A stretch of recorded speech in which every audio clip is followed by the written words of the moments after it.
साथीहरु मैले चाहिँ अगाडिको भिडियोमा तपाईहरुलाई वाल ल्याम्प डिजाइनको बारेमा चाहिँ केही भिडियोहरु लिएको थिए र त्यस भिडियोमा छुटेका केही वाल ल्याम्प डिजाइनहरु चाहिँ यस भिडियोमा समावेश गर्न गइरहेको छु।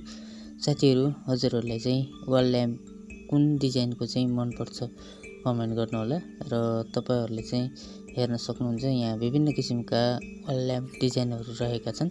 यस डिजाइनहरु मध्ये तपाईहरुलाई मन पर्ने डिजाइनहरु चुज गरेर तपाईले आफ्नो घरलाई चाहिँ सजाउन सक्नुहुनेछ। साथीहरु भिडियोलाई हेर्न सक्नुहुन्छ। म भिडियो सम्पूर्ण देखाइरहेको छु।